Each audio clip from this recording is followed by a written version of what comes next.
Today, I'm presenting our paper. The name is Audience Expansion for Online Social Network Advertising. So what's audience expansion and what's social advertising?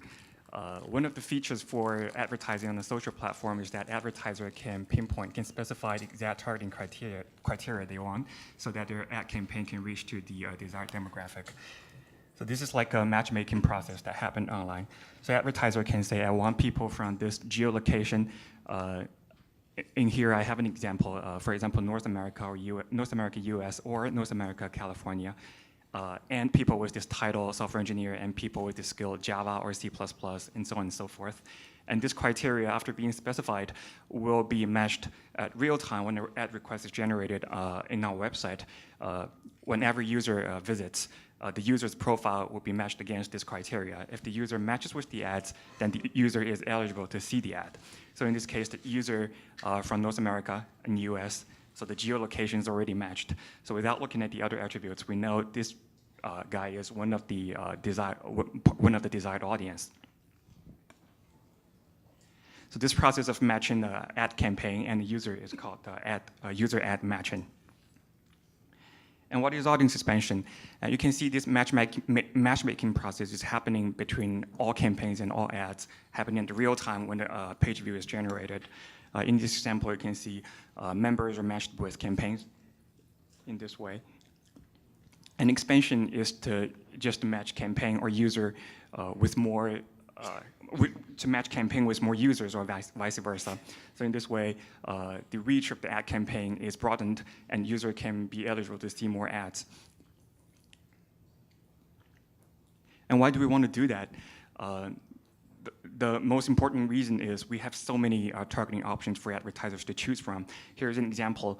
In the targeting page, you probably can't see it very clearly, but this advertiser has specified manually almost 100 targeting options, things like skills. So the problem is the order of magnitude is extremely large for some of the common attributes that advertiser can target. For example, we have more than 10K titles, more than 100K skills, 1 million something groups, and 10 million companies, all of which advertiser can choose to target. So it's almost impossible for advertiser to enumerate the desired combination of the targeting attributes. For big advertisers, they can afford to do marketing research. They can find the attribute of the user that they want, and then they can enumerate them. But then for smaller advertisers, it's a very daunting task. So audience expansion is to automatically expand the targeting criteria. So the advertiser can come to LinkedIn to say, I just want this group of people with this core set of attributes, and leave the task of figuring out what exact targeting attributes to include in the audience to LinkedIn to our algorithm. So for advertiser, the goal is to increase their ad reach, to simplify the process of targeting. And for LinkedIn, we want to increase the utilization of inventory, because some of the users may not be actually targeted by ads because their attributes may be a little uncommon. But if we look at the whole profile of the user, it's actually very similar to maybe some of the desired audience of some of the campaigns. And secondly, we want higher marketplace participation because more users are eligible to see ads, the competition on that user will be higher, and the auction of the ads will be more healthier. And for members, since we're potentially showing more ads to members, we want to make sure that we don't impact the member experience. So this is just a demo of the feature on our live website. So this is the web page for advertiser to specify targeting criteria. So on the beginning, you can see advertiser can say the companies that they want. They put LinkedIn, Facebook, and Google, and we have context-based type ahead and recommendations right there for companies for other companies for the advertiser to include, and job title and more targeting options down there. So at the end, it's really just a simple process. Advertiser can say, I want to expand the scale of the campaign by reaching to members similar to my originally targeted audience. If they just opt in here, we will at the back end figure out what are the actual attributes need to be included, or what are the users that the advertiser can reach to. So in terms of methodology, we developed 2 ways to do audience expansion. One is called the campaign agnostic expansion. The gist of this way is to expand member profile one attribute at a time. Say you have so in my profile, I have company LinkedIn, and by looking at our data, we know LinkedIn has some similar companies such as Facebook, Twitter, Google, and I will generate an expanded profile for myself with the expanded company attributes, including all those similar companies to LinkedIn. And we do that for a selected number of attributes. This way, since the expanded profile is also part of the matchmaking, the ad targeting process, the member is therefore eligible to see more ads because of the expanded profile. And it takes immediate effect after a campaign is created because the expanded profile was populated ahead of the time. Before we know anything of the campaign, we've already known the expanded profile of members. So when the campaign goes live, they can immediately match with the expanded profile of all the members. And then the second one is called campaign-aware expansion, where we figure out the exactly targeted members of the campaign first, and then we look for lookalike members to that group. This takes some time to compute because we have to find those exact targeted members after the campaign is created, and we need to find the similar members for each of the members in that targeted group. It's an offline process. Takes a while to process, but in reality, it works really well. So these two approaches compensate each other. One has a more real-time component, but the business impact is limited. But the other one takes more time to process, but then the impact is really big. Really big. Here's a detailed illustration of how campaign and agnostic expansion works. So here in this campaign, example campaign, it targets United States, target company St. Jude Children's Research Hospital, target job title research scientists, target such skills. And for exact match, we identify that one single member that satisfies this criteria, hypothetically. The green part under the avatar means the exact profile of the member. If we only look at the green profile, that's the only one that we can find. But if we look at also the red expanded profile, we're able to find more members that match with this criteria.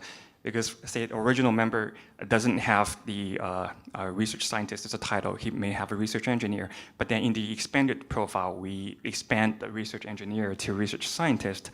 Now, on that dimension, he is able to be matched with the campaign targeting criteria.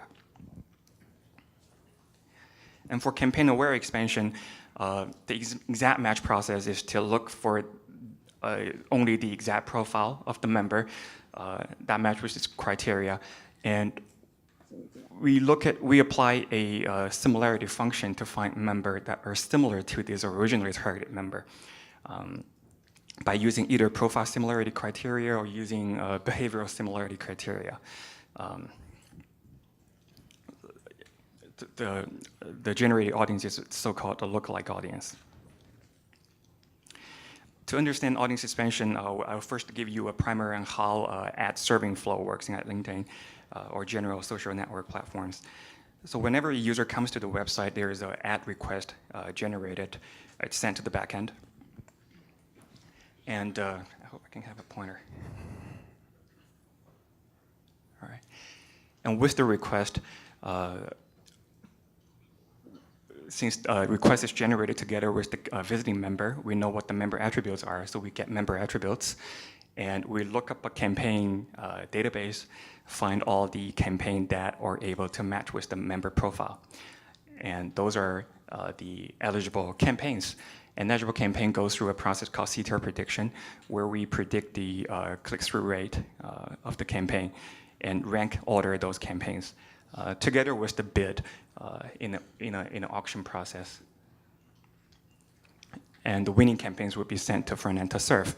So audience expansion happens in multiple places of this flow. So first of all, when getting member profile attributes, audience expansion will also not only return the original member profile, the exact profile, will also return and enrich the member profile by applying a modeling technique we developed in-house called SimilarX algorithm, a family of algorithms.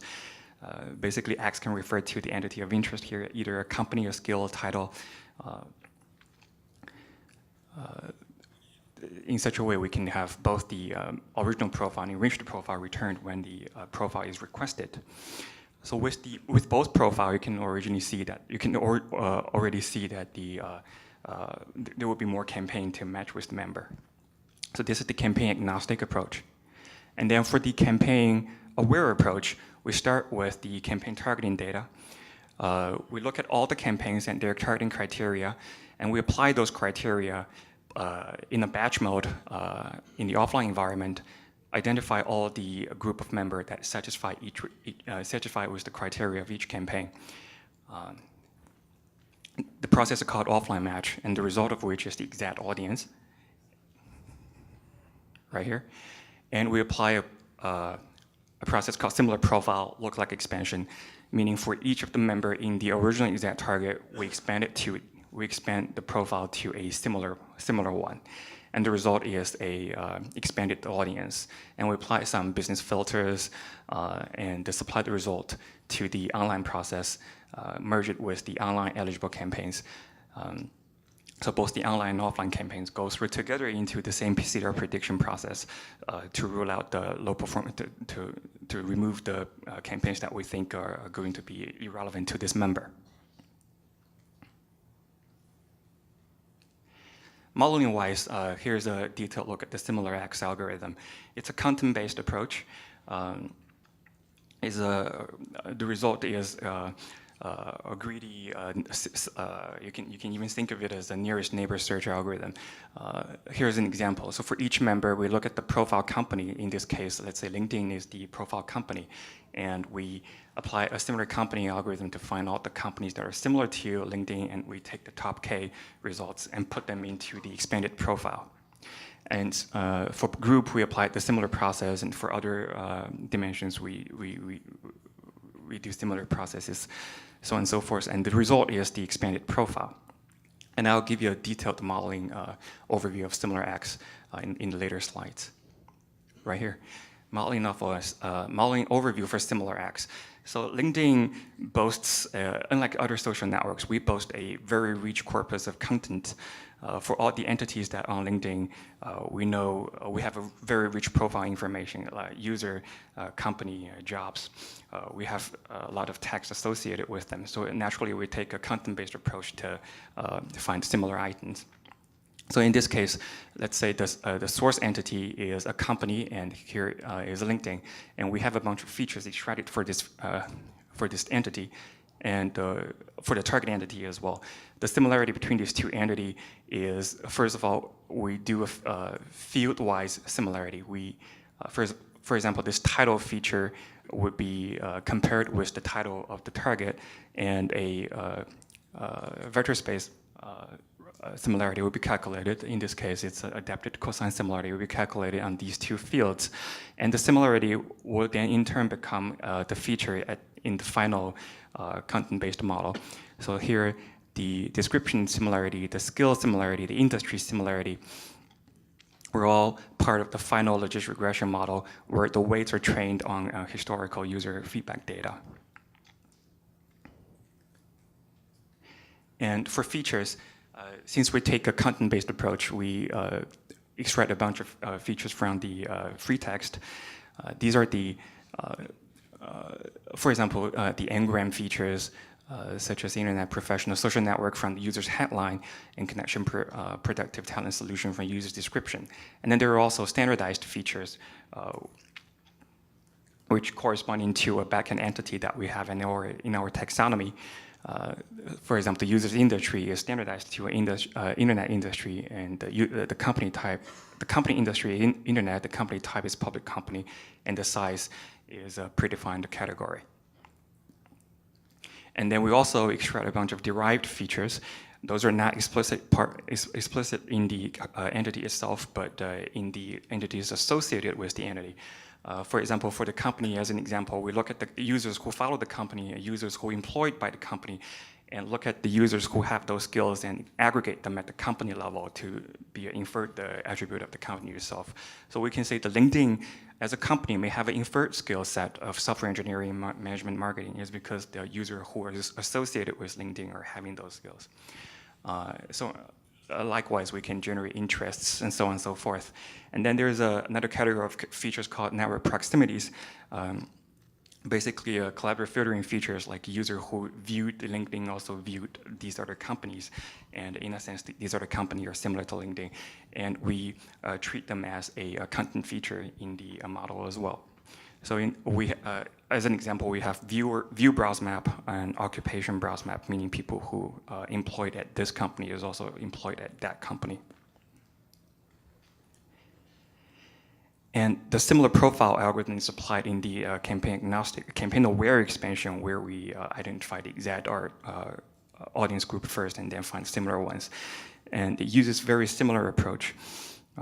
For each campaign, we identify the originally targeted members, which are colored in orange. And for example here, this guy is a software engineer at LinkedIn with machine learning skill. And by applying similar profiles, we're able to find users who are similar to these originally targeted ones. For example, this one in dark blue here is a data scientist at Amazon with data mining skill. You can see the similar profile algorithm takes the whole profile holistically in the process. Unlike the similar X algorithm, it processes one attribute at a time. So this profile is similar to the original one, although it may be the case Amazon is not similar to LinkedIn, but data scientist at Amazon is similar to software engineer at LinkedIn. That's because the whole, when considering the whole profile, these two are considered similar. And Similar Profile is a fantastic product developed by our colleagues at LinkedIn.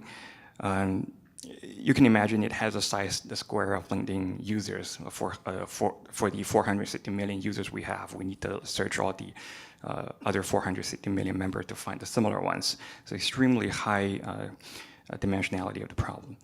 And it serves as an independent product at LinkedIn Recruiters. It enables search by ideal candidate as part of the next generation recruiter product. And it also generates leads for Sales Navigator. And we repurpose it in our ad targeting expansion project as well. So some other consideration in doing offline audience expansion. So first of all, campaign selection. Not all campaigns can benefit from audience expansion. Say if they already target extremely broadened audience, there's no use to expand them anymore. Say they've already targeted everyone in the US, then there's probably no way to expand that.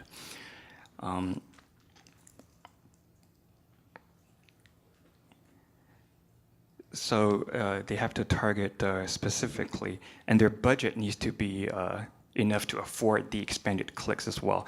Because if you can only afford, say, like 2-3 impressions of your ad or 2-3 clicks of your ad, if we further expand them, we probably would give you something that you didn't want in the first place, the higher the risk that is. So we want campaign to ideally have enough budget. So we have a pre-selection process to determine what campaign would benefit from this process, and we only apply this process on those selected campaigns. And the offline matching process is the first step in the campaign aware expansion, where we figure out the originally exactly targeted audience. And this happens offline. The implementation is on Hadoop. So for the hundreds of thousands of campaigns that LinkedIn has, we need to look throughout the 400 million members to find the eligible ones for the campaign. We implement a bunch of optimization to make this process more efficient, and it's able to run twice a day at our backend. So we use some index trick to accelerate the process. We use distributed cache, and we apply a bunch of filters. So all in all, this is some of the implementation tricks we have to be mindful of. And post-expansion filters. So after the expansion is generated, we need to make sure we don't include members that the advertiser explicitly didn't want. I may have not shown you an example of negative targeting, but it's allowed in the ad targeting process. People can say, I don't want people with these traits.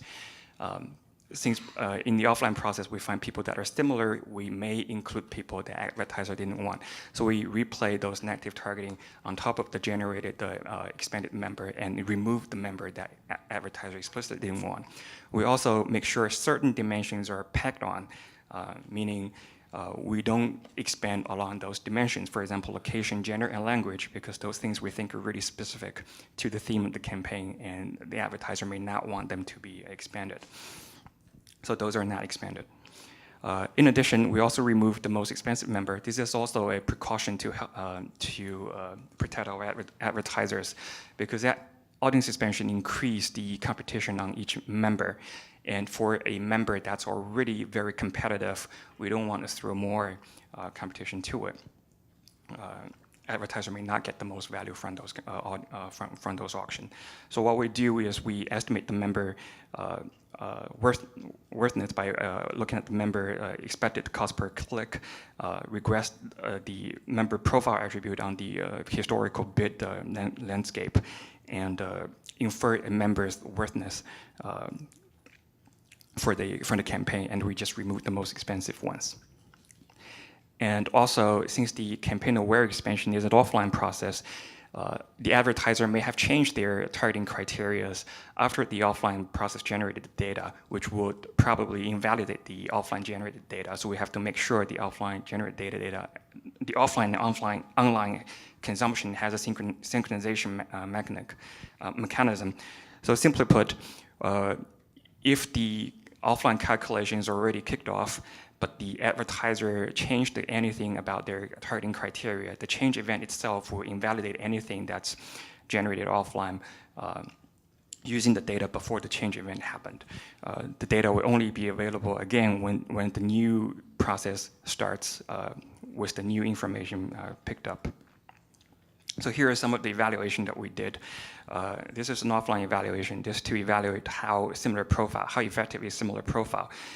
We calculate the network density of the generated audience. The intuition is the denser the generated audience, the better it is. And the density of the audience is defined by the number of connections within the audience over the number of total possible connections as defined up there.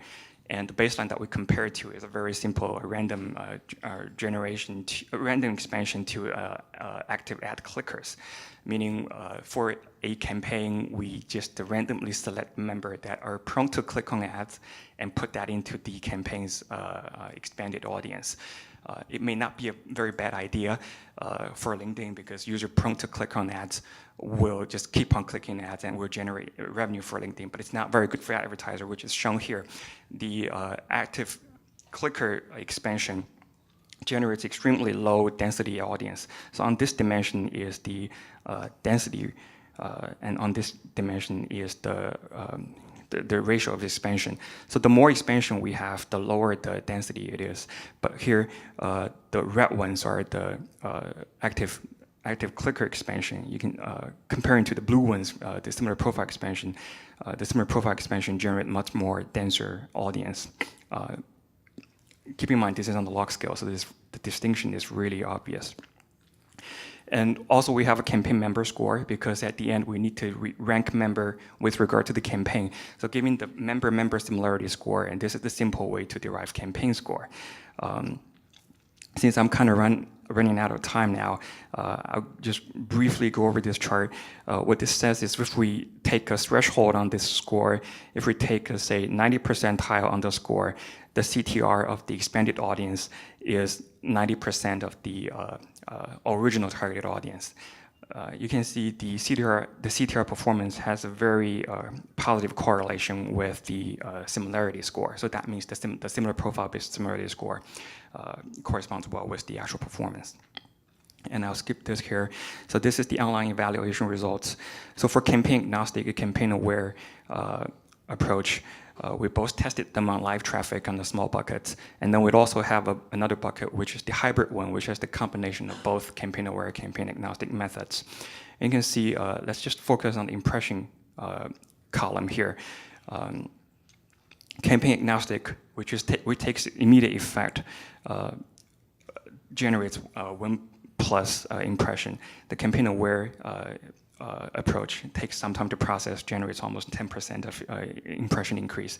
And for a business like LinkedIn, a 10% increase of impression is extremely huge. And if we focus on only the campaigns that enabled audience expansion, the difference is also is even more evident, is a high double-digit increase in impression. And the coverage, meaning how much we utilize our inventory, significantly goes up after the audience expansion is deployed to production. This also means we see a very positive impact. Okay, future work, we want to expand our methodology beyond the similar X algorithm. We want to include more behavior-based similarity. We want to try collaborative filtering because we have the ad clicking data. And product-wise, we want the user to be able to upload a seed list that we can expand from. Thanks very much for your attention and questions.